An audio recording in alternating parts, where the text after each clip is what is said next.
Bonjour Clément. Bonjour Bamr. Merci d'avoir accepté cette invitation aujourd'hui pour ce nouvel épisode de ce podcast orienté un petit peu plus IA. Alors toi, tu es le Head of Sales of Mendo. Exact. Ouais, Donc, tout à fait. L'idée, c'est de savoir un petit peu ce que vous faites et on va parler un petit peu IA, un petit peu de structure d'organisation. Donc, ouais. Je t'en prie, si tu veux bien te présenter. Discussion passionnante qui s'annonce. Pour me présenter, moi j'ai 10 ans d'expérience dans le monde du logiciel. J'ai commencé au début avec une structure qui proposait des briques collaboratives sur la suite Microsoft SharePoint. Que tu dois connaître, oui, je pense. Complètement. Donc il y avait toute une suite collaborative qui permettait aux PME de gagner beaucoup de temps à l'époque déjà sur tout ce qui est communication interne, RH, CRM, etc. Donc j'ai passé 4 belles années là-bas à Gif-sur-Yvette en pleine paysanne Île-de-France. Et ensuite j'ai migré dans une société plutôt orientée SIRH, une société qui s'appelle Nibelis, où j'ai passé 8 ans là-bas. Et donc j'ai accompagné des PME, des ETI, des grands groupes sur justement comment équiper les équipes sur des outils purement RH pour les aider à automatiser les processus administratifs, à les aider sur la montée en compétences des talents, à bien onboarder, à gérer les plannings. Voilà, donc c'était vraiment très large comme sujet. Et donc j'ai beaucoup accompagné ces organisations, à la fois sur la vente, mais aussi après-vente, pour le suivi du projet, le suivi client, la satisfaction. Et donc j'ai fait le constat suivant, que en 10 ans d'accompagnement, j'ai vu que les entreprises, elles mettent beaucoup d'argent en fait dans les outils, dans les technologies, mais en mettent beaucoup moins dans l'accompagnement au changement. En général, l'accompagnement, c'est quoi ? C'est 1, 2, 3 journées de formation.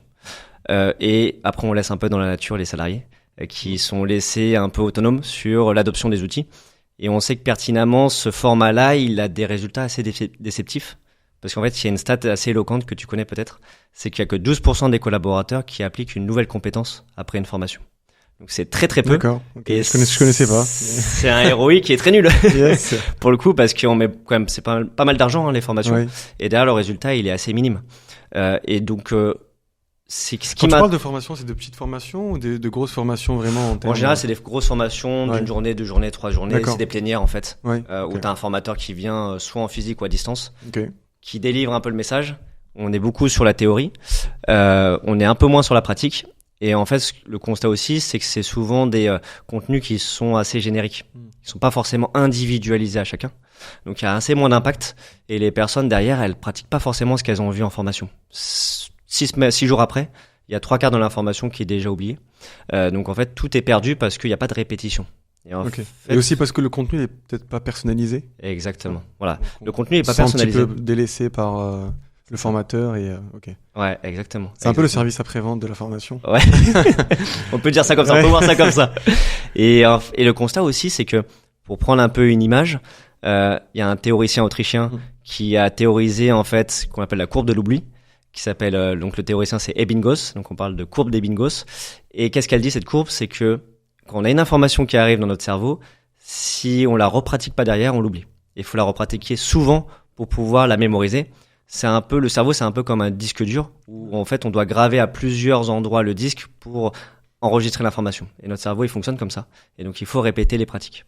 Et c'est un peu ce constat-là qu'a fait Mendo, et c'est pour ça que je les ai rejoints. Et c'est ça qui m'a plu en fait dans l'aventure Mendo, c'est qu'on va justement accompagner les équipes avec justement cette logique de rituel où ils vont pratiquer sur des formats courts, mais justement avec cette logique de répétition derrière. Ok. Et concrètement, comment est-ce que c'est-à-dire, moi j'ai je suis dans une organisation, j'ai Microsoft Copilot ou ChatGPT. Ouais. Généralement, on a Microsoft Copilot. Derrière, toi, tu viens et en quoi est-ce que tu peux m'aider à faire adopter justement cet outil-là qui est complètement nouveau à des collaborateurs qui sont pas spécialement enclins à changer leurs habitudes. Et derrière, on parle aussi d'intelligence artificielle. Ouais. C'est un concept qui quand même assez abstrait dans la tête de pas mal de personnes. Ouais, tout à fait. Et donc, est-ce que vous venez avec de la théorie et ensuite vous faites de la pratique ou vous venez directement avec de la pratique et comment est-ce que vous inscrivez dans ce schéma-là ? Ok. Alors, je reprends un peu tes termes, c'est-à-dire qu'en fait, effectivement, les personnes sont ancrées dans des habitudes de travail. Et c'est ça qui fait le blocage et c'est ça qui fait la fracture numérique dans les organisations. Entre ceux qui sont très appétents sur la tech et qui vont l'adopter eux-mêmes, qui vont être très curieux, qui vont être early adopters, et puis un peu tout le reste, qui vont être dans leur travail et qui vont avoir du mal à changer leurs habitudes. Et c'est de ce constat-là qu'on a construit Mendo. Et donc Mendo, c'est quoi ? C'est une solution qui est intégrée directement dans l'outil. donc que ça soit ChatGPT ou Microsoft Copilot. Mais c'est vrai quand on parle aux entreprises, c'est plutôt Copilot parce qu'il y a tout l'univers sécurisé pour avoir la confidentialité de ces données quand on les enregistre dedans. Et donc en fait c'est intégré donc à Copilot, ça se range juste à droite, c'est comme une nouvelle fenêtre, hein. C'est pour les plus techniques un add-in, juste à télécharger, et donc ça se rajoute à Copilot à droite, et dedans on a une expérience qui va être comme un coach virtuel. C'est un peu le rôle du manager, mais qui a pas forcément le temps d'accompagner ses équipes sur l'IA générative, ni même l'expertise. Et donc en fait, Mendo va prendre ce rôle-là, il va accompagner chacun. Et il va accompagner comment ? Déjà à partir du profil de la personne. Qui va s'adapter en fonction de Omar, je travaille aux achats, j'ai tels objectifs, j'ai tel niveau de maturité sur la technologie et je suis dans tel métier. Et à partir de là, l'expérience, ça va totalement s'adapter. Déjà, définir des objectifs, c'est important. Pourquoi ? Parce que justement, on va pouvoir instaurer des logiques de rituel avec une pratique qui va se faire à répétition. Donc en fait, l'utilisateur, il va dire, voilà, je veux pratiquer Mendo 1, 2 ou 3 fois dans la semaine et ça va s'intégrer directement dans l'Outlook. Comme ça, je sens que tu arises en fait ces créneaux-là dans l'agenda. À partir de là, je vais aussi décrire mon niveau. C'est des sessions de combien de temps ? Et donc, c'est des sessions d'une demi-heure. Okay. Ouais, c'est des sessions d'une demi-heure. Pourquoi ? Parce qu'en fait, en moyenne, les salariés sont prêts à consentir une demi-heure par semaine à se former. Et donc, en fait, on s'est simplement calqué sur cette métrique-là pour dire une demi-heure, c'est suffisant pour ensuite pratiquer sur des formats courts, mais toutes les semaines. Ça évite un peu le gavage d'informations qu'on retrouve justement dans les formations où pendant 7 heures, on va donner beaucoup d'informations qui vont être difficilement digestes pour un humain normal. Et donc, en fait, la pratique sur des formats courts, c'est ce qu'il y a de mieux. Et en plus de ça, c'est un peu en libre service. C'est un peu dans l'air du temps, c'est-à-dire que je consomme quand je veux l'outil et le contenu à l'intérieur. Et comment est-ce que je définis justement mon profil, si je suis beginner, intermédiaire ou un peu plus avancé. Si je prends l'exemple, pour moi, je pense que je suis. Comment est-ce que je définis si je suis beginner ou je suis intermédiaire ? Parce que j'ai quelques connaissances, mais finalement pas tant que ça. Ouais. Mais c'est pas parce que j'ai des connaissances que je sais utiliser ChatGPT ou Copilot. C'est vrai. Et est-ce qu'il y a un test qui est fait avant ? C'est un peu ça. En fait, t'as une introduction, un test technique, et si tu le rates, t'as pas Mendo. Non, t'as un test, effectivement, où dans le formulaire, tu vas répondre à une succession de questions. C'est assez rapide, hein, ça dure 30 secondes, 1 minute, et tu réponds à ces questions. Et à partir de là, on va te demander justement si t'as déjà ouvert ou pas Copilot, si tu l'utilises fréquemment, dans quel usage tu l'as utilisé. Et à partir de là, on va analyser au travers de notre propre IA le parcours qui va être adapté à toi et à partir de quand tu dois commencer le parcours d'accompagnement. Parce que ça serait un peu frustrant pour ceux qui sont un peu plus avancés de recommencer sur des concepts qui sont déjà assimilés. Et puis l'inverse, de perdre les personnes qui ont besoin d'être assez pris par la main dès le départ, de les rassurer sur des usages simples, puis de les faire accompagner pour progresser sur le sujet. Et c'est ça le côté adaptatif en fait et personnalisé de la techno. Ok. Et en termes de modules, parce que du coup, si j'essaie de comprendre, le premier module, on va dire que c'est apprendre à prompter, ou apprendre à parler, mais dépendamment de ce que tu as envie de faire, c'est ça ? Ouais, c'est un peu ça. En fait, tu as un premier socle générique. Oui. Le premier lab, par exemple, c'est on fait comprendre à celui qui a jamais ouvert Copilot ce que c'est. Et en fait, on lui dit c'est de la génération de texte. C'est un peu le premier usage qu'on a. Après, ça s'est beaucoup développé derrière, mais c'est concrètement au début, c'est générer du texte. Après, on les accompagne sur la notion de prompt. Donc, peut-être que ceux qui nous écoutent savent pas encore ce que c'est, mais c'est vraiment la manière en fait de poser la question. Donc il faut pas avoir la même mécanique que ce qu'on a sur le moteur de Google où on pose une question assez lambda. Derrière, il y a quand même des techniques à avoir et en fait, on introduit progressivement le sujet, le concept sur des usages autour du prompt. Donc c'est assez générique au début, mais c'est pour avoir les fondamentaux. Et une fois qu'on a solidifié les fondamentaux, derrière, on passe sur les métiers. Et en fait, l'expérience derrière, elle s'adapte à chacun des métiers pour avoir de l'impact business pour chacun. Et c'est souvent ce que constatent les grands groupes. C'est la difficulté, en fait, de faire de l'IA une réalité pour les collaborateurs. Ils ont peur que ça reste au niveau gadget. Et l'idée, c'est de donner à chacun l'applicatif métier qu'ils vont avoir avec l'IA générative. Qu'est-ce qu'ils peuvent en faire ? Comment ? Et derrière, la pratiquer pour maîtriser ce nouvel usage et l'intégrer dans leur quotidien. Et tu parlais de techniques avant. Si tu devais nous donner quelques techniques pour... Je vais te les faire payer. Ouais, on a quelques techniques intéressantes. Alors, la première technique qui est ultra simple. J'entends beaucoup parler de choses en mode contexte, format, ton, style. Est-ce que c'est des choses plutôt génériques ? J'ai l'impression qu'il y a plein de techniques à droite à gauche, mais est-ce qu'il y a une technique qui est beaucoup plus efficace que l'autre ou pas spécialement ? En fait, les techniques vont être complémentaires en fonction de de ton usage. Ok. Ça va dépendre de ce que tu vas vouloir faire. Les usages les plus fréquents, c'est je demande à l'IA générative d'écrire, soit de faire de la recherche, ou soit d'expliquer des concepts. Et donc ça peut s'appliquer à plein d'usages. Et derrière les techniques, t'en as cité quelques-unes. Effectivement, le contexte, c'est la première technique qui nous vient à l'esprit. Je lui donne un contexte, et plus je suis précis, plus ma réponse elle va être précise aussi et qualitative. Faut voir un peu l'IA générative comme l'accès à toute l'encyclopédie d'Internet. Et si je lui donne pas de consignes très précises, et ben en fait, il va taper partout. Et en fait, il va me donner une réponse qui va pas forcément être adaptée à mon contexte à moi. Et donc, on donne des techniques. Il y a la technique, par exemple, du rôle. C'est d'adopter un rôle de quelqu'un exactement, ou un acheteur par exemple ou un juriste ou quoi que ce soit. Par exemple. Et on verra après qu'on peut aller encore plus loin dans le raisonnement. Mais effectivement, le premier sujet, c'est je lui donne un rôle. Par exemple, je lui dis voilà, tu es un acheteur, tu dois évaluer tel appel d'offres, tu dois le faire sur tel critère. Ta personnalité, c'est d'être très précis dans le diagnostic ou d'être très attentif dans tel ou tel domaine. Tu as un objectif, c'est de pouvoir derrière, à partir des appels d'offres, en sortir peut-être 3, une shortlist de 3 sur la base d'une évaluation précise. C'est super intéressant ce que tu dis parce que récemment, j'ai commencé à réfléchir sur le fait, en fait, on parle généralement d'acheteurs augmentés. Ouais. Par définition, parce que avant on disait que, en fait, sur un chatbot par exemple, on parle d'agent augmenté, donc un agent qui va beaucoup plus t'aider, beaucoup plus drivé par de l'IA générative, alors que là on parle d'acheteur augmenté, donc c'est des métiers qui sont un petit peu moins, qui sont quand même assez opérationnels, mais un peu moins classiques qu'un agent qui va répondre, qui fait du support. C'est vrai. Et donc moi par exemple dans mon métier, comment est-ce que je peux bien prompter Copilot pour m'aider à faire des comparaisons d'offres par exemple ou quoi que ce soit. Ouais. Je te donne un use case là. Ouais, je vois ça. Tu me mets dans le dur dès le début.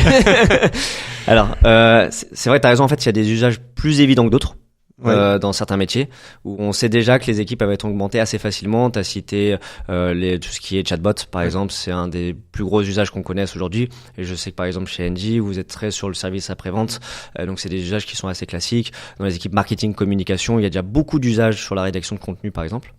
Si je me mets dans la peau de l'acheteur, déjà il y a la méthodologie que je t'ai donnée. Alors il y a un acronyme, un mémotechnique, une technique de mémoire qui permet de savoir à peu près cette succession de techniques. C'est MOPE. MOP pour métier, objectif, personnalité, expérience. Okay. Donc tu agis en tant qu'acheteur. Ton objectif, c'est de diagnostiquer les appels d'offres. T'as une personnalité, par exemple, t'es très rigoureux sur tel ou tel sujet. Et l'expérience, c'est t'es expérimenté et confirmé dans le sujet. Et donc ça, c'est une technique que tu peux déjà assimiler et appliquer. Et après, tu peux aller encore plus loin. Ça, c'est des techniques, on va dire, de prompt.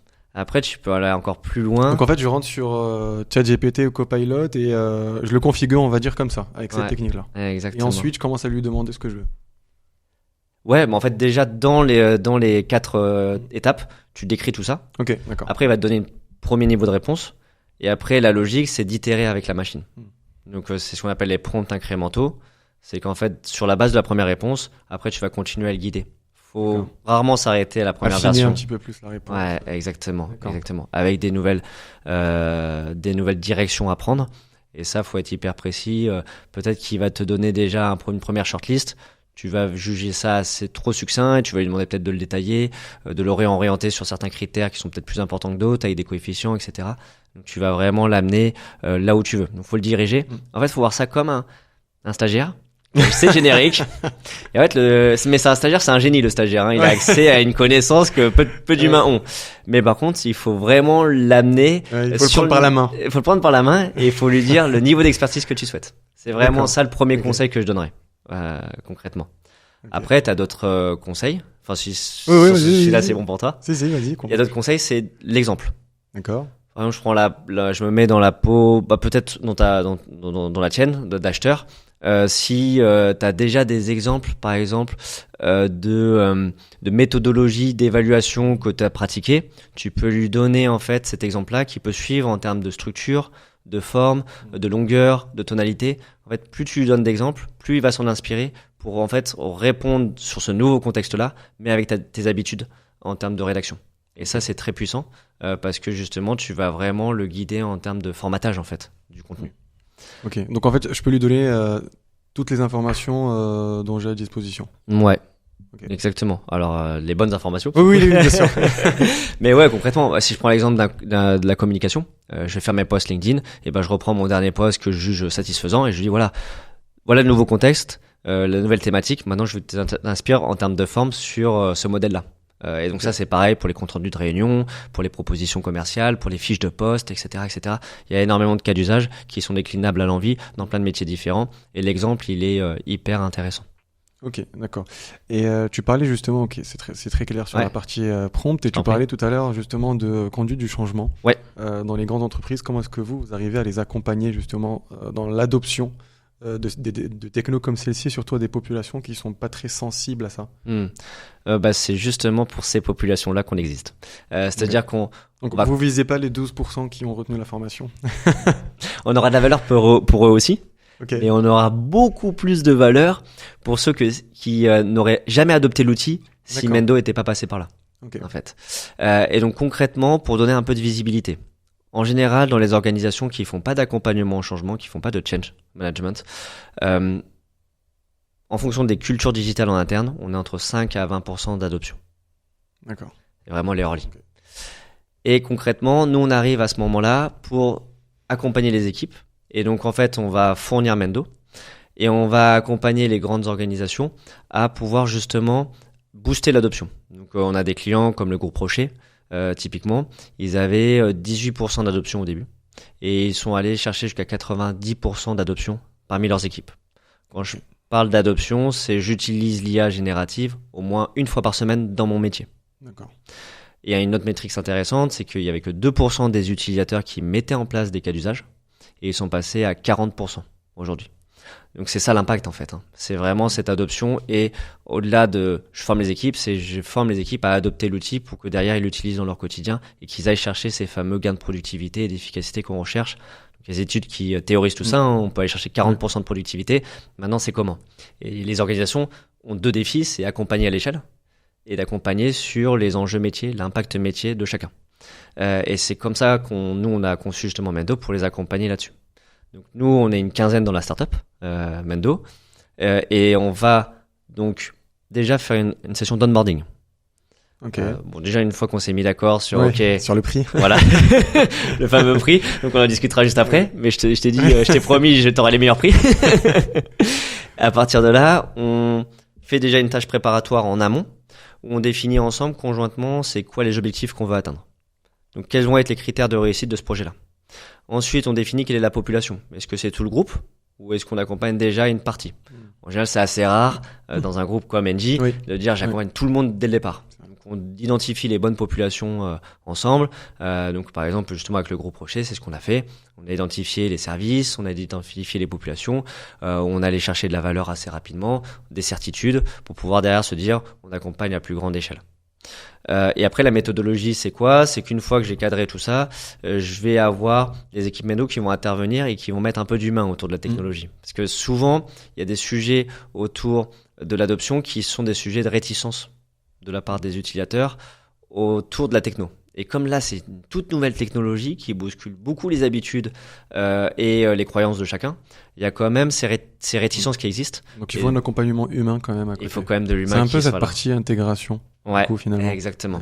Donc il y a cette intégration et en fait on fait des sessions d'onboarding, de prise en main, où c'est des équipes Mendo qui sont rodées là-dessus, qui interviennent et ça dure 1 heure.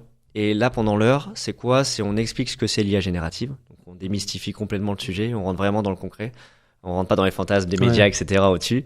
On va vraiment dans le concret en disant voilà. Qu'est-ce que ça peut vous apporter concrètement dans votre métier? Comment vous pouvez l'utiliser, etc. Donc, on apporte vraiment cette couche de vulgarisation où on explique vraiment concrètement ce que ça va leur apporter. Ensuite, on leur dit, Mendo, comment ça va s'intégrer autour de ça? Quelle est la complémentarité de Mendo par rapport à l'IA générative sur tout le domaine de l'accompagnement, de l'éducation, de l'adoption, etc. Et après, on les accompagne pour faire les premiers labs. Donc, les labs chez nous, c'est le parcours, c'est le chemin d'accompagnement. Et on a défini ça en lab, c'est un lab pour nous, c'est on embarque les salariés dans une expérience autour d'un concept, d'un savoir-faire ou d'un cas d'usage métier. Donc là, je prends un cas d'usage, j'ai besoin de préparer une présentation. C'est un super cas d'usage. Ça. Je peux aller gagner entre 25 à 40% de temps de travail. Et en fait, dans le lab, je vais avoir une succession d'étapes qui va m'accompagner à comprendre comment Copilot peut m'aider. Donc là, on va dire, la Copilot, il peut t'aider à créer un plan de slide, à optimiser le contenu à l'intérieur, etc., etc. Et après, étape par étape, on donne les pratiques et on fait pratiquer dans Copilot. D'accord. En fait, il y a l'énoncé à droite. Et il suit exactement ce qu'on fait sur Copilot. Et après, il y a une technologie de validation. Okay. Donc, on ne lit pas le contenu parce qu'il y a tout l'enjeu de sécurisation des RGPD à respecter. Ouais. Par contre, on sait l'usage qui en est fait et on sait dire qu'il a respecté la consigne. D'accord. L'utilisateur. Et à partir de là, en fait, il va faire des pratiques. Et donc, on a décomposé tout le cas d'usage en petites étapes pour vraiment prendre par la main, accompagner pas à pas. Et à la fin, il y a le boss final, donc il y a l'énoncé final pour valider qu'en fait, on a bien assimilé le lab. Et en fait, après, je bascule de cette manière sur le chemin, pas à pas, je progresse. Et on a gamifié toute cette expérience avec de l'expérience qui est obtenue. Donc des niveaux, etc. Et donc tout ça, ça dope en fait l'utilisation. Quand on parle de change et d'éducation et de se former, et les personnes sont très sensibles à la gamification aujourd'hui. On a de la gamification partout. Oui. Et donc c'est un bon moyen finalement de faire adopter des technologies comme celle-ci. Ouais. Il y a une petite anecdote, c'est qu'on a un petit logo, une petite mascotte, c'est un Shiba. Et en fait, en intégrant cette mascotte, on a boosté l'utilisation dans la plateforme. Donc, je sais pas si tu connais par exemple Duolingo. Du tout. Duolingo, c'est une application pour les langues, l'apprentissage des langues. Et eux aussi, ils ont un logo, ils ont une mascotte. Et quand l'utilisateur il arrête de venir sur l'application, la mascotte elle commence à être triste. Et apparemment, ça a influencé le comportement des utilisateurs et ça les a ramenés sur l'application parce qu'ils voulaient pas que l'oiseau, c'est leur mascotte, soit triste. Et pour retrouver le sourire. Il est triste lui aussi. Non, pas encore, on n'est pas allé jusque là, mais il va le devenir. Ouais, certainement. Mais on voit qu'en fait, ça se joue à presque rien en fait. Le comportement, c'est beaucoup du comportement. On a beaucoup de sciences cognitives autour de ça. Donc les équipes, elles sont passionnées de ça. C'est vraiment, quand je suis arrivé chez Mendo, je fais waouh, ils sont vraiment érudits en la matière. Ils connaissent beaucoup de choses sur les sciences cognitives et c'est un gros impact derrière parce qu'en fait, on a des comportements qui peuvent être vraiment influencés, mais de manière positive, pour booster justement l'usage, l'adoption, accompagner les gens, les rassurer et les faire adopter ces nouveaux outils. Parce qu'on sait qu'aujourd'hui, la productivité des équipes, elle est autant impactée par les outils que par le savoir-faire métier. Les outils sont partout. Et si demain, on n'accompagne pas les personnes et qu'on les laisse de côté, elles vont être beaucoup moins performantes et elles vont se retrouver avec une vraie fracture par rapport aux autres. Et c'est une vraie mission qui est la nôtre, c'est justement l'accompagnement. T'as raison. C'est un vrai sujet, surtout dans les grands groupes, le fait qu'on ait de plus en plus d'outils. Et justement, tu parlais de parcours. Il y a un parcours final, il y a une destination finalement. C'est quoi la durée de vie de produit dans une organisation ? Ouais. Alors, moi, je vais avoir une réponse d'aujourd'hui. D'accord. Et la vérité d'aujourd'hui sera pas celle de demain parce qu'en fait, c'est normal. Si tu veux, on a déjà un parcours qui est enrichi en permanence. Aujourd'hui, on a ce qu'on a une 60aine de labs et qui permettent d'accompagner, on va dire, les collaborateurs. Ils vont utiliser Mendo 30 minutes par semaine. Donc pour faire les labs, ils vont avoir entre à peu près 6 mois pour pouvoir faire le parcours aujourd'hui. Okay. Et en fait, au bout de déjà 2 mois, ils ont déjà une bonne maîtrise du sujet. Et au bout de 6 mois, tu as déjà fait ton équipe des experts sur l'IA générative et tu as des champions qui sont bien plus avancés que le reste des Français, concrètement. Et si tu veux, on est au-delà de la roadmap technologique qui existe. Après, je pourrais t'en parler si tu veux. On a aussi pas mal de nouvelles fonctionnalités qui vont arriver. On a aussi une roadmap contenu. Ça va être notre vision, c'est vraiment d'être une plateforme de contenu experte, toujours à jour et enrichie, qui suit déjà les évolutions technologiques, parce que tu as dû voir par rapport aux premières versions d'IA générative et par rapport à celles d'aujourd'hui, il y a beaucoup plus de possibilités et de cas d'usage. Au début, l'IA générative, c'était je génère du texte. Aujourd'hui, c'est je peux faire lire des documents, je peux générer des images, je peux faire des analyses beaucoup plus précises. Enfin, ça va beaucoup plus loin. J'ai de l'assistant vocal. T'as peut-être vu, ou les auditeurs ont peut-être vu des vidéos assez bluffantes de ChatGPT 4o, où en fait on peut interagir en temps réel avec, comme si on était avec un humain en face. Ouais, c'est perturbant. C'est un peu perturbant. Ouais, même moi qui suis dans le domaine, ça m'a un peu perturbé. Mais ça ouvre des perspectives en termes de cas d'usage qui sont beaucoup plus grands. Et donc nous, notre contenu, il suit tout ça. Et surtout aussi, on se nourrit de l'expertise métier pour proposer toujours plus de contenu d'expertise. Donc les commerciaux. Ouais. Alors il y a un vrai sujet par rapport à ça, parce que du coup, si je comprends bien, vous allez organiser des sessions d'onboarding, identifier les cas d'usage dans lesquels nous on va les utiliser. Donc finalement, on va avoir une bibliothèque. Est-ce qu'il y a de nouveaux cas d'usage qui seront développés dépendamment de notre besoin ? Oui. Parce que concrètement, en fait, ce que j'ai pas expliqué, c'est que Mendo, le contenu, il est clé en main. D'accord. Donc, demain, tu achètes Mendo. Tu as tout le contenu qui est déjà créé, clé en main, plug and play. Pas besoin de le reparamétrer. Et quand on va l'enrichir, en fait, on va l'enrichir de ce qu'on constate des besoins de nos clients. Et en fait, c'est par les clients, ils vont nous demander, voilà, ces priorités-là qu'on veut. Et nous, on va le mutualiser aux autres clients. Et on va recréer une roadmap qui va mutualiser, en fait, l'ensemble des besoins. Donc demain, si tu me dis, NJ, on a des gros sujets sur les commerciaux, la vente.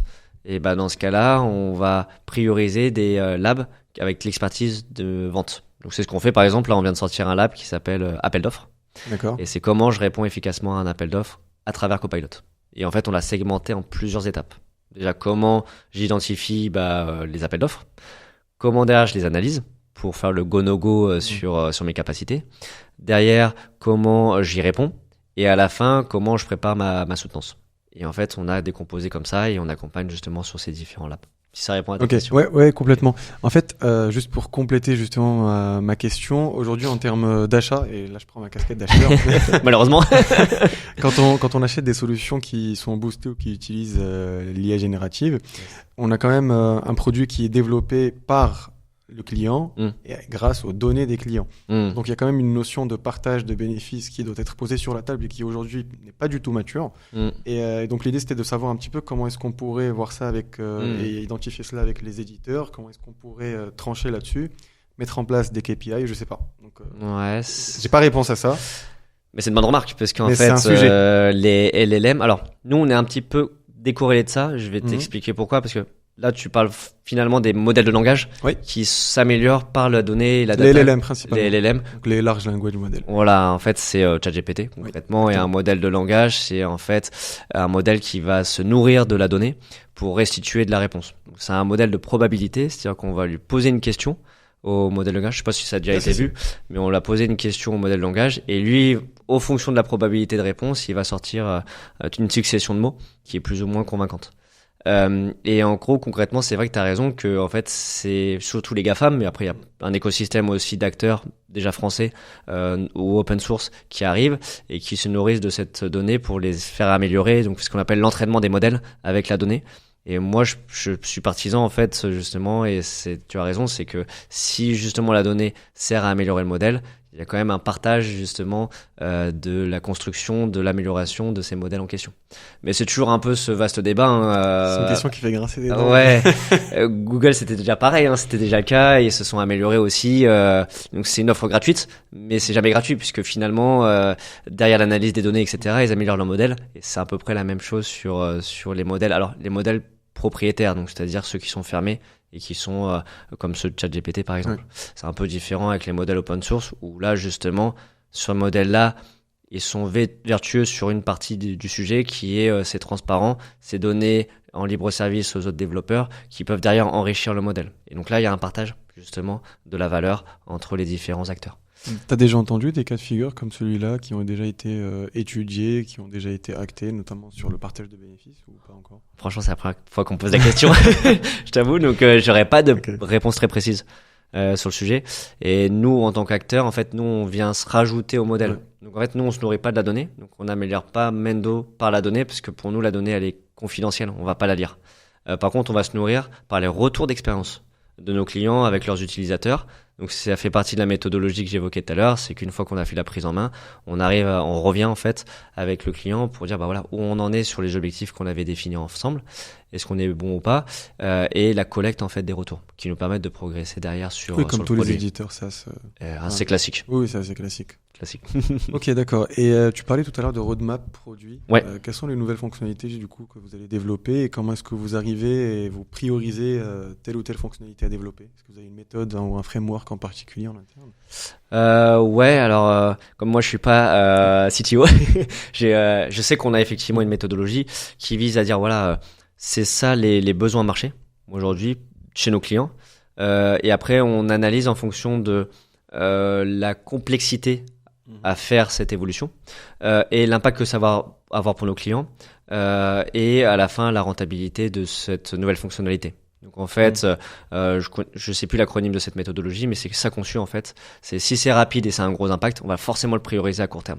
Okay. Si c'est beaucoup plus difficile et que finalement c'est assez marginal dans l'utilisation des personnes, et ben dans ce cas-là, on va le postponer, on va le décaler à plus tard. Donc c'est un peu ça la méthode.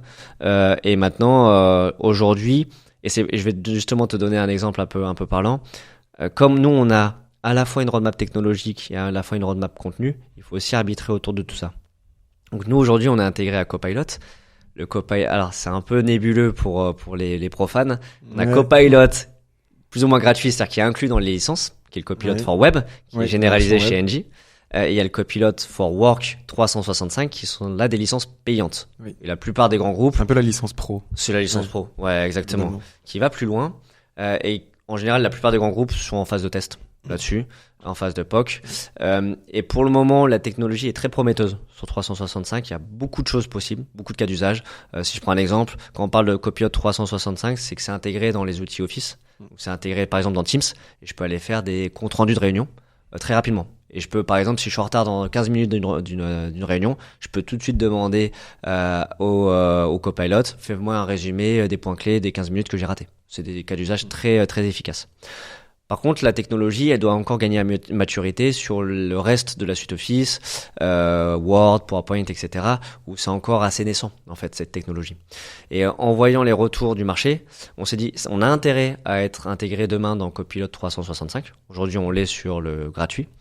Mais on va pas encore tout à fait le prioriser à court terme, parce qu'on sait qu'en fait, il va y avoir des nouvelles mises à jour qui vont arriver, et on veut plutôt bien s'aligner en fait avec la roadmap technologique par exemple de Microsoft pour être le plus efficient en termes de ressources. Oui. Et donc là, on a plutôt prévu de prioriser plutôt les labs métiers avec de l'expertise métier pour pouvoir déjà aller chercher le maximum de valeur sur le copilote gratuit qui est déjà très mature, très stable et qui permet d'aller très loin déjà dans les usages. Et qu'est-ce qu'on peut faire avec Copilot Web et Copilot Pro, par exemple? Tellement de choses. Ah bon? Ouais, mais dans le Copilot gratuit... Parce que j'ai l'impression que c'est quand même assez bridé, puis même en termes de réponse, c'est soit je le prends pas bien...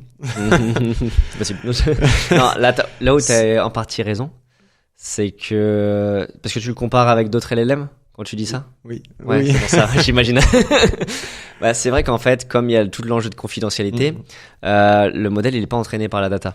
À l'inverse, par exemple d'un ChatGPT. Donc on peut, en faisant le scénario de faire un prompt ChatGPT et un prompt Copilot, avoir des vraies différences en termes de qualité de réponse. Donc je pense que c'est pour ça que tu me dis ça. Ouais. Et donc ça va continuer à s'améliorer. Hein.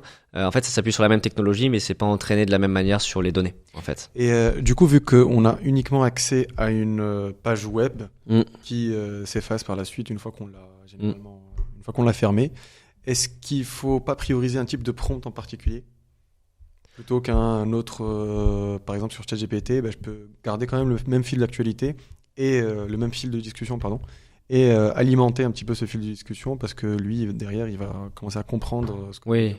Ok, oui, comme ça il a un contexte. Exactement. Ouais, bah il y a déjà ça. C'est une première technique, c'est-à-dire que je capitalise sur le fil de la conversation pour que le contexte il soit là et qu'en fait j'ai pas à réexpliquer le contexte. Après, par exemple, derrière si j'ai des contextes différents. Ouais, bah par exemple, il y a la technique des prompts réutilisables. Je sais pas si tu la connais celle-là. Non. Alors, typiquement, par exemple, si on reprend l'exemple des appels d'offres, tu dois l'analyser selon un certain nombre de critères, selon les besoins, etc. Et en fait, tu peux avoir un prompt exemple et dans lequel tu vas en fait associer des mots-clés à $1. Par exemple, tout ce qui est besoin, achat, critères d'évaluation, etc. C'est des mots-clés où derrière, ça donne toute une série d'informations. Mais t'as peut-être pas envie à chaque fois de le réexpliquer. Et en fait, tu vas avoir ton prompt d'exemple et au-dessus, tu vas mettre ces fameux mots-clés avec les $. Et tu vas les retrouver ensuite dans le texte.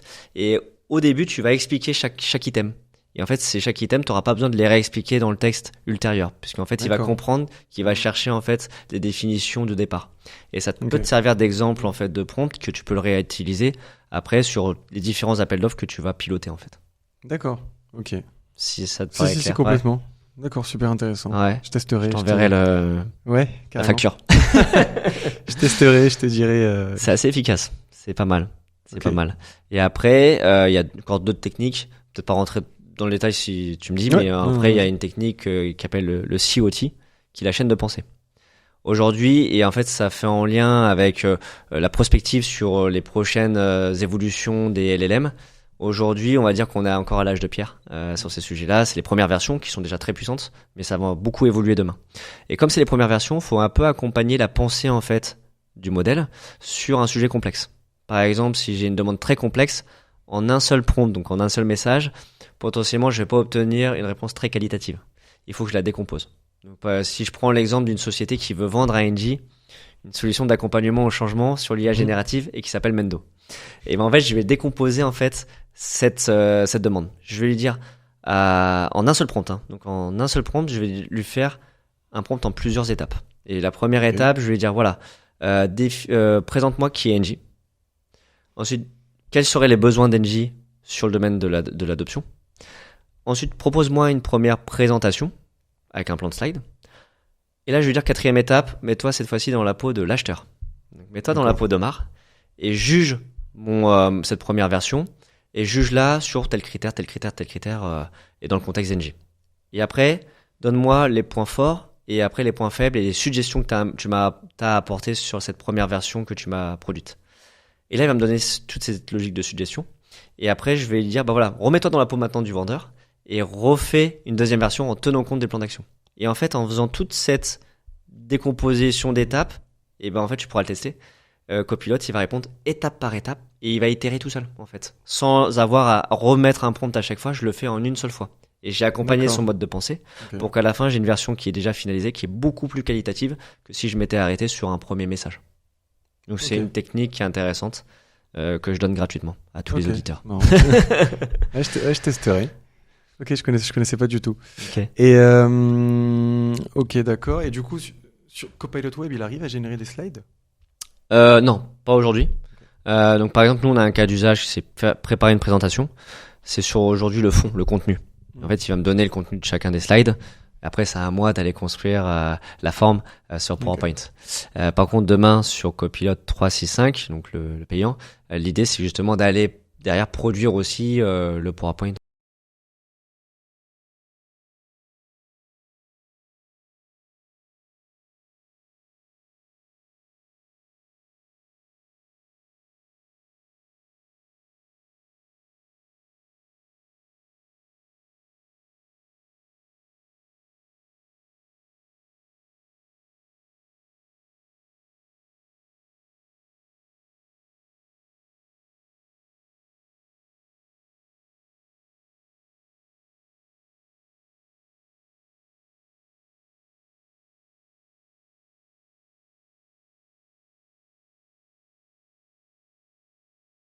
Ça peut être intéressant au moment de l'analyse. Et après, l'analyse, c'est est-ce que je veux une analyse sur les points forts et les points faibles? Est-ce que je veux une analyse sur tel ou tel sujet? Est-ce que je veux que tu me résumes en 5 points clés? Et c'est toutes ces consignes-là qui sont intéressantes à donner. Donc c'est vraiment en mode, c'est mon assistant, mais pas spécialement la personne qui va produire. C'est ça. Ouais. Et donc la production, elle sera plutôt sur la partie Copilot 365. Ouais, à ce stade. Okay. Mais et encore, parce que sur 365, c'est comme je te disais, c'est encore naissant. Donc les usages sur PowerPoint sont pas encore tout à fait bien établis. Ça le sera demain. Je pense que là ils vont sortir une nouvelle version justement sur le second semestre qui sera plus puissante puisqu'ils auront eu tous les retours des grands groupes qui auront testé comme Engie avec les licences payantes et ils vont aller chercher justement les améliorations. Mais aujourd'hui, pour déjà produire du contenu totalement automatisé, faut encore de la manipulation et de l'intervention humaine. Là-dessus pour arriver à un résultat qualitatif en fait. Et du coup chez Mendo vous prenez toutes ces évolutions et vous construisez un parcours autour de ça? Exactement. Ouais, tout à fait. Parce qu'en fait le parcours il est à la fois conjugué sur des cas d'usage métier mais aussi sur les évolutions technologiques. Donc comme en fait ça bouge tout le temps et tous les 6 mois il y a des nouvelles versions, nous on intègre en fait dans le parcours justement des labs qui vont accompagner sur les nouveautés de la solution. Donc quand il y a des nouveautés sur générer des images, sur lire des fichiers, vous mettez à jour on le met à jour en continu, exactement, et on prévient les utilisateurs, etc. Ok. Ouais, donc on a accès à une mise à jour constante de la bibliothèque en continu. De ressources. Exactement.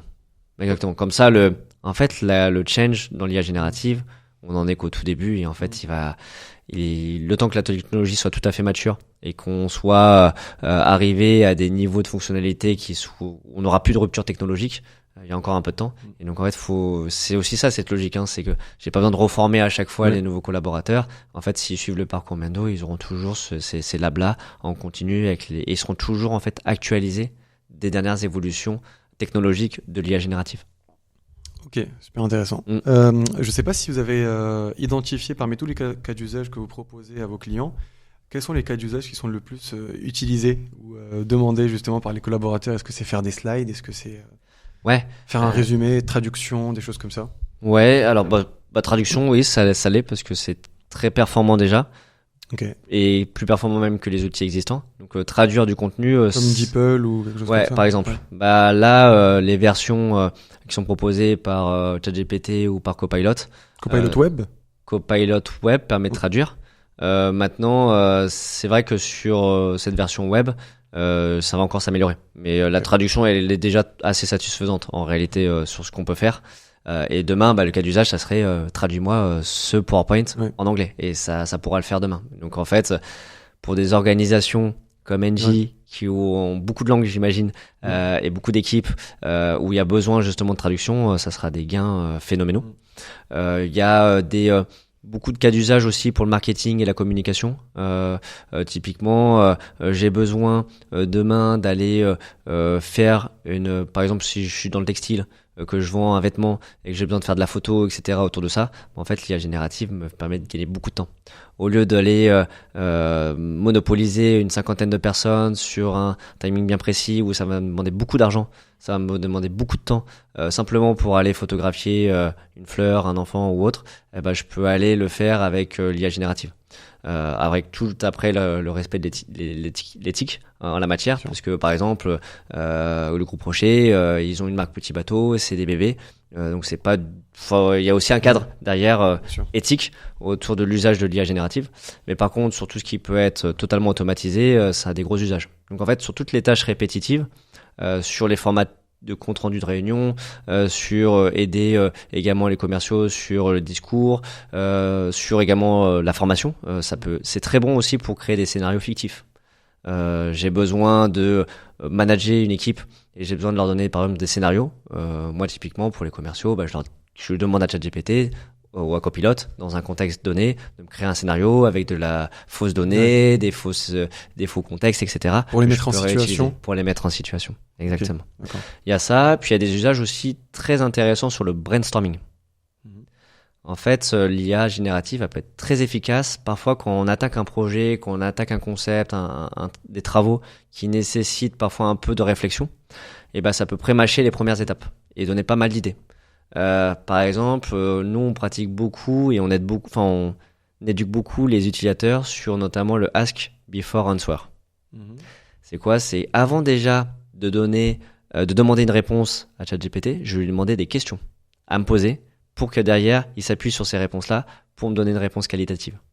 Je prends l'exemple, je dois mener un projet de transformation par exemple chez Engie et je vais évaluer les risques du projet. Et je vais demander à Copilot de pouvoir les évaluer. Mais je sais pas si je vais être exhaustif en fait dans ma demande. Donc je vais d'abord lui dire j'ai un projet de transformation digitale chez Engie qui va concerner, je lui donne un peu de contexte et je lui dis quelles sont les 5 questions dont tu as besoin dont les réponses dont tu as besoin pour pouvoir derrière faire cette analyse. Et donc il va me sortir les 5 questions, je vais y répondre et derrière il va analyser les risques. Et après je peux lui dire maintenant à partir de ces risques-là, donne-moi un tableau avec le pourcentage et le coût associé. Et là, après, il repart sur une analyse beaucoup plus précise. Et donc, c'est un exemple, en fait, de cas d'usage qui est assez intéressant sur le côté un peu brainstorming avec la machine. Ok, finalement, c'est comme si on le poussait à se poser des questions et en fait, il a déjà les réponses et on l'aide juste à se poser les bonnes questions pour qu'il réponde à ces questions-là. Exactement. Ouais, tout à fait. Ok, c'est un peu mindfuck, mais... Après, en même temps, on lui donne aussi plus de contenu. En fait, on lui demande de quoi il a besoin. C'est comme si, justement, je reprends un peu l'analogie du stagiaire ou de l'assistant, il va pouvoir traiter tes demandes, mais il faut lui donner un maximum d'informations. Et potentiellement, on ne sait pas toujours l'exhaustivité des informations dont il va avoir besoin. Par contre, lui, il le sait. Et en fait, il va te guider sur les informations dont il va avoir besoin pour aller beaucoup plus qualitativement dans les réponses et beaucoup plus précis. Je l'utilise souvent, moi, de mon côté. Quand je fais, en fait, je mets un contexte. Je dis, voilà, t'es un responsable d'un département X et on t'a confié ce projet Y. Et donc, on attend de toi que tu fasses ça, ça, ça, ça. Comment est-ce que tu aurais fait? Et en fait, il me pose des questions, il me propose des petites solutions. Et à partir de chaque solution, je lui dis, bon, il y a un truc que j'ai testé aussi. C'est que je lui dis, si tu ne sais pas ou si tu n'es pas sûr de ta réponse, dis-le moi. Ouais, c'est un bon réflexe. C'est un bon réflexe, ça. Et ça a marché. J'étais surpris, j'ai fait ça juste comme ça. J'étais surpris, je me suis dit, ok, d'accord. Non, c'est un super réflexe parce qu'en fait, la mission de l'IA générative, c'est toujours répondre. C'est sa mission, en fait. Même s'il n'a pas la réponse. Et dans ce cas-là, il va inventer ce qu'on appelle les hallucinations. C'est qu'en fait, l'IA générative va donner une réponse, mais derrière, c'est des informations qui sont erronées. Donc, il faut vraiment que vous ayez le réflexe de vérifier la donnée et donc de vérifier avec des sources. Alors, soit tu peux lui dire ça, donc si t'as pas la réponse, dis-le moi. Ou soit tu peux lui dire, sur les réponses que tu vas me donner, donne-moi les sources. Et donne-moi les liens pour que je puisse aller vérifier la fiabilité des données. Copilot donne les sources par contre. Ouais, par contre Copilot le fait directement, c'est vrai. C'est si on utilisait d'autres formats, mais ouais, tu as raison. Ça c'est pas mal sur Copilot parce qu'il donne directement les sources que tu peux aller vérifier en question. Mais j'ai l'impression que ça doit être vraiment un réflexe qu'on a de base parce que ça peut être tellement dangereux d'avoir des réponses qui sont pas spécialement, voire pas du tout adaptées, appropriées à notre question. Donc. C'est le risque parce que là encore on est dans un monde de probabilité. Donc la probabilité c'est pas une science tout à fait exacte en termes de réponse. Donc il faut justement bien vérifier ce qui sort. Donc en fait ça nous fait gagner beaucoup de temps, mais il faut garder cet esprit critique. Et je dirais que c'est presque rassurant pour l'humain parce qu'en fait on parle beaucoup d'intelligence artificielle, de remplacer l'humain et finalement on se rend compte que l'humain est toujours présent puisqu'il faut aller contrôler, vérifier et apporter sa touche aussi. Moi, je vois l'IA générative comme justement le fait de pré-mâcher des étapes, d'accélérer des processus, mais ça va pas l'automatiser complètement. Il y a l'humain qui arrive à ce moment-là avec son savoir-faire métier, son esprit critique, et c'est hyper intéressant et c'est hyper important de le conserver. On échangeait avec pas mal de grands groupes dont le sujet était faut pas que les équipes déchargent trop leur savoir. Sous-traite la réflexion. Exactement. Voilà, tout à fait. Il faut trouver le bon curseur entre réfléchir. Équilibre. C'est comme, je prenais l'exemple la dernière fois de la calculatrice. Des fois, tu mets 2 plus 2 alors que c'est égal à 4. Et déjà fait. Oui, moi aussi. Et donc, on va se retrouver dans ce même schéma-là, mais pour des tâches qui sont beaucoup plus complexes. Tout à fait. C'est le parfait exemple. De toute façon, la technologie nous simplifie la vie, mais il faut conserver un minimum d'indépendance et de contrôle autour de ça. Donc c'est un peu le message que nous on fait passer aussi aux équipes qu'on accompagne sur le savoir-faire critique en fait. Je trouve ça difficile quand même de trouver le bon curseur. C'est dur, hein. C'est tellement facile. C'est trop dur. Non mais c'est clair. Comme tu dis, de toute façon c'est la nature humaine. Si t'as le confort derrière, la simplicité c'est d'aller dans le confort et. C'est peut-être pour ça que finalement la Copilot 365 n'est pas déployée à grande échelle dans de grosses structures ou de grands groupes, à part la partie coût bien sûr. Ouais. Mais c'est peut-être pour ça parce que c'est un outil qui est finalement tellement puissant qu'on va sous-traiter rapidement la réflexion et qu'on va tomber sur des profils qui vont bien utiliser l'outil, le masteriser, on va dire ça comme ça, et finalement si on leur enlève. C'est la catastrophe. Et on va développer, j'ai pensé à ça récemment, c'est que finalement on va commencer à développer une certaine dépendance vis-à-vis de ces outils-là. Oui. Et je pense qu'on a un devoir de vigilance et d'attention par rapport à ça parce que c'est super dangereux. Ouais, c'est une bonne remarque. C'est une super remarque et c'est pour ça que c'est bien potentiellement d'éduquer d'abord sur, par exemple, Copilot gratuit qui sont des usages plus limités que ce qui va arriver avec 365 pour que les équipes comprennent déjà la puissance mais aussi l'importance derrière de quel usage on en fait. Et aussi il y a l'importance dans les usages en tant que tels. C'est que parfois on a des questions qui ne méritent pas d'être posées à l'IA générative et qui vont consommer beaucoup de puissance, beaucoup de calculs et qui vont générer beaucoup de CO2 et donc il y a tout un sujet autour de justement la durabilité autour de l'usage. Et donc je ne sais pas si c'est des choses que vous intégrez dans mon module ou c'est prévu peut-être. Ouais, c'est prévu. Donc on a déjà on fait prendre conscience déjà de l'impact qu'a un prompt, etc. derrière tout ça. Mais on a aussi là, comme roadmap, justement, un chapitre dédié au RSE. Justement sur la consommation derrière, sur là c'est pertinent de la poser dans l'IA générative, là c'est moins pertinent. Et donc en fait, on accompagne les équipes à comprendre en fait dans quels usages faut vraiment utiliser l'IA. Parce que parfois, sur des questions hyper basiques... Parce que finalement, sur une recherche hyper simple, ou sur une recherche qu'on peut faire sur Google, c'est ça. On peut éviter de la faire sur Copilot ou ChatGPT. Exactement. Mais finalement, qu'est-ce qu'une question simple? Question philosophique. Une question simple.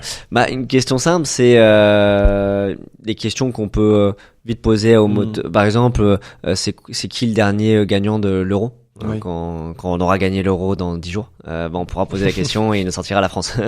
Ça, c'est des questions que j'ai pas besoin de poser à l'IA générative. Ouais. Ou alors, il y a des choses assez ubuesques. Oui. C'est que parfois, les utilisateurs voient l'IA générative un peu comme presque leur nouvel ami. Et le prompt, c'est bonjour, s'il te plaît. Mais c'est un prompt. Mais sauf qu'en fait, ça consomme beaucoup d'énergie derrière. Ouais. Alors qu'il n'y a pas besoin de dire bonjour. Tu peux directement le fouetter et lui demander la réponse. Ouais. Mais rien que ça, des prompts qui sont inutiles en fait. Vous faites ça, vous dites par exemple, évitez de dire bonjour, des choses comme ça. Ouais, ou ok par exemple à la fin d'une réponse. Ça fait partie de l'éducation qui est dans le parcours de Mendo. Ouais, complètement. Parce que notre mission, c'est... Il y a des grandes missions sur la fracture numérique, mais il y a des missions aussi de responsabilité autour de la consommation et c'est du super technologie. Honnêtement, avant que j'arrive chez Mendo, je connaissais assez peu et quand j'ai rejoint l'équipe, j'ai trouvé un formidable potentiel autour de ça. Et moi-même, justement, tu parlais de on peut plus s'en passer. J'ai du mal à m'en passer aujourd'hui parce que j'ai beaucoup automatisé de process avec. Mais comme d'autres outils, en fait, en réalité, on se peut plus se passer de Word, d'Excel, de PowerPoint, des suites Office, des CRM, il y a plein d'outils qui maintenant sont dans notre écosystème. Mais avec un usage qui est à bon escient et qui est responsable, c'est hyper important. Donc ouais, ça fait partie des mettre un petit peu plus de logique peut-être dans tout cela. Ouais, c'est ça. Après c'est toujours quand il y a des nouvelles technologies, ça part toujours un peu au vrai au début. Généralement on a une période d'euphorie au départ et derrière ça se calme. Je pense qu'on est encore dans cette période d'euphorie. Est-ce que ça va se calmer? Je sais pas. Ouais. Est-ce que ça va peut-être un peu plus partir en vrille? Je sais pas non plus. En fait, tout est possible. Tout est possible. Et en fait, la technologie, on sait même pas ce qui se passe dans les labs des GAFAM. Ils vont nous sortir encore plein de dingueries dans les semaines ou les mois à venir. On n'est pas du tout prêt. Déjà, le chat GPT 4o, en réalité, allez regarder, mais en fait, tout ce qui était assistant vocal en temps réel, je pense qu'il y a assez peu de personnes qui s'y attendaient dès maintenant. En fait, je pense que c'était prévu dans les roadmaps, mais pour que ça soit aussi efficace dès maintenant, en fait, ils ont pris de court pas mal de monde. Comme quand ChatGPT au tout début est arrivé. L'IA, en fait, ça existe depuis des années. L'IA générative, c'est une sous-branche de l'IA. Donc l'IA, Engie devait l'utiliser déjà sur pas mal de choses comme les maintenances prédictives, les analyses, etc. Et en fait, l'IA générative est arrivée comme un boulet parce que ça a démocratisé l'usage de l'IA, mais au grand public. Et c'est pour ça que ça a créé une vraie effervescence. Ouais, depuis que c'est open source avec ChatGPT. Ouais. Les gens, généralement, ils ont connu l'IA avec ChatGPT. Ouais, tout à fait. Tout à fait. Ouais, exactement. Parce que moi, je pense que c'était vraiment dans leur stratégie. Et la stratégie est plutôt payante pour le coup. Parce que il y a beaucoup de monde qui se sont... Une fois que tu t'habitues à un outil, c'est difficile d'aller sur un autre outil derrière. Sauf à ceux qui sont curieux et qui vont comparer tous les LLM du marché et vont faire des benchmarks, et vont savoir c'est quoi le meilleur, etc. Mais une fois que tu t'habitues à ChatGPT, je sais que par exemple, il y a des sociétés que j'accompagne où les collaborateurs s'étaient habitués à utiliser ChatGPT. Et c'est difficile de les embarquer ensuite sur Copilot. Parce qu'ils ont le sentiment que l'interface est pas la même, que les qualités des réponses sont pas les mêmes, etc., etc. Et ça, c'est un vrai défi. Peut être intégré sur la suite Office? Non, aujourd'hui, non. Non. Mais en fait, si tu peux faire des captures d'écran par contre et les envoyer sur ChatGPT. Oui, ça ça c'est pas mal. Ça c'est pas mal. Pour la traduction par exemple, t'envoies ta copie d'écran de slide et hop, tu dis traduis-moi ça en anglais et après il te la traduit. Tu peux même faire des enregistrements d'écran et tu mets la vidéo sur ChatGPT. Si tu peux mettre des vidéos. C'est possible. Excuse-moi. J'avais pas la question à la manette. Ouais, t'as raison. Mais oui. En fait, maintenant ils sont arrivés à faire en sorte qu'ils soient multimodal la technologie. Donc au-delà du texte, je peux mettre du contenu aussi. Et ça c'est hyper intéressant. Je peux même aller demander un résumé d'un lien. Par exemple le podcast qu'on fait, je peux demander d'envoyer le lien et de faire un résumé de 5 minutes par exemple. Et il va me faire le texte qui va bien. Ça c'est pas mal. C'est excellent. Je pense que la courbe de croissance dans tous les cas elle est à la hausse et la courbe de développement de ces outils elle est aussi à la hausse. Donc ouais. On est vraiment au tout début.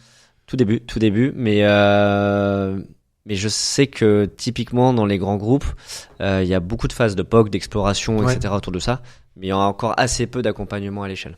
Et c'est vraiment là entre 2024 et 2025. C'est aussi parce qu'il n'y a pas beaucoup de use cases qui ont encore été identifiés. Parce que c'est difficile quand même de l'adapter et de trouver un use case, par exemple, sur une fonction achat ou une autre fonction dans une autre direction. Ouais. De trouver un use case qui est pertinent et d'évaluer la valeur ajoutée de l'implémentation d'une technologie comme celle-ci. Ouais, c'est vrai. Sur une population qui sait déjà pas l'utiliser. Ouais, c'est vrai. Mais c'est pour ça qu'on existe. Ouais. C'est le challenge. Mais oui, tout à fait. Mais t'as complètement raison parce qu'en fait, si je suis pas accompagné, quand j'arrive devant la machine, je sais pas du tout l'application que je vais avoir dans mon métier.